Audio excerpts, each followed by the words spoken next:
Ce pied de lampe ou chandelier avec sa tige centrale et ses 6 branches, ce chandelier aux 7 branches est une figure de Christ et de son Église.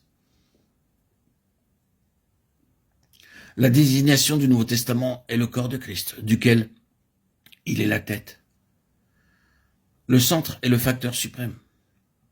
Son Église est d'une pièce avec lui, un seul corps, partageant complètement son seul esprit, la seule huile, un seul témoignage, le témoignage de Jésus. Mais cette flamme vivante du chandelier qui devait être maintenue claire de façon continuelle projette sa lumière sur tout le chandelier ou l'instrument lui-même et déclare que le témoignage de Jésus doit être manifesté dans un corps vivant et que le corps lui-même doit être dans la lumière du témoignage, rayonnant de son propre témoignage. Il ne doit pas maintenir une lumière pour d'autres choses et d'autres gens et être lui-même dans l'obscurité. Il ne doit pas proclamer en parole « Jésus vit » et être lui-même mort. C'est la vie même de l'Église qui est le témoignage. Savoir qu'elle n'est pas seulement trouvée présentant la vérité au monde, mais qu'elle est au bénéfice de cette vérité même. Qu'elle ne déclare pas seulement « Jésus a vaincu la mort et il vit », mais déclare aussi « Je suis au bénéfice de cela.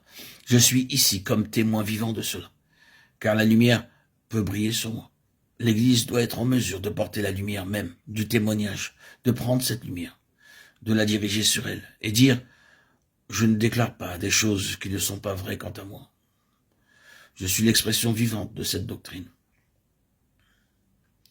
Bien-aimés, quand nous parlons de l'Église, souvenons-nous que nous sommes membres de son corps et que ce qui est vrai du tout doit être vrai de chaque partie. C'est le vainqueur. Je dois me poser la question à la lumière de ceci, suis-je un vainqueur? Vous devez vous poser la même question. Êtes-vous un vainqueur? La lumière de ce témoignage peut-elle tomber sur vous et vous trouver en mesure d'y faire face? Pouvons-nous dire « Il vit, a vaincu la mort » ? Non seulement comme une déclaration concernant le Seigneur Jésus dans les cieux, mais comme un témoignage confirmé en chacun de nous, dans ce que nous sommes. Est-ce que chacun de nous peut dire « La puissance de cette vie de résurrection est à l'œuvre en moi. Je connais la puissance de sa vie de résurrection. Dieu m'a-t-il fait connaître cela en expérience et dans ses profondeurs? Ai-je connu ce que c'est que de se dresser toujours à nouveau dans la puissance de sa résurrection? Est-ce que je connais ce que c'est que vaincre les assauts de la mort par la vie du Seigneur ressuscité en moi? Pouvons-nous déclarer cela? C'est cela, être vainqueur. Aucune église ne peut posséder ce témoignage au-delà de la mesure dans laquelle ses membres individuels le possèdent. Une chose à laquelle vous et moi, en tant que membres de quelques églises locales, devons avoir nos cœurs continuellement attachés, et ceci. Ô Seigneur, garde-nous de devenir simplement un vase ou un véhicule pour répandre de la doctrine. Fais que nous soyons caractérisés par la vie, de sorte que d'autres, entrant parmi nous, comprenant ou non ce qui est dit, s'exclament ainsi: je ne comprends pas tout cela, mais il y a la vie, là. J'ai rencontré le Seigneur vivant, là. J'aimerais mieux que des gens s'en aillent sans avoir compris un mot, mais qu'ils puissent dire cela plutôt que d'avoir saisi les choses mentalement et n'avoir éprouvé aucun impact. Prions que le Seigneur nous rende vainqueurs individuellement et en tant que compagnie dans ce sens-ci.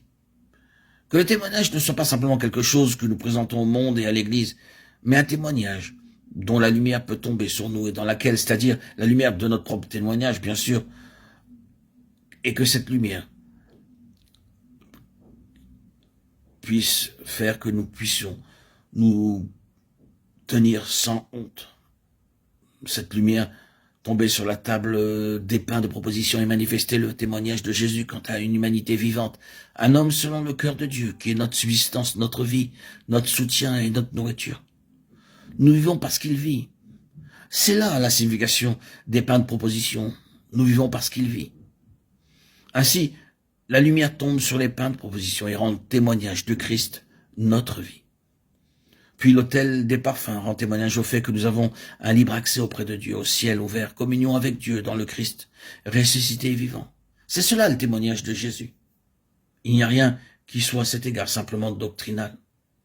Vivre parce qu'il vit, vivre de lui et avoir par lui de façon vivante un libre accès auprès du Père. Voilà le témoignage de Jésus.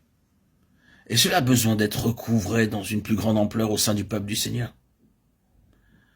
Priez à ce sujet et à l'égard de votre propre participation, afin que la vie par laquelle Jésus a vaincu la mort soit une réalité en vous et par votre intermédiaire.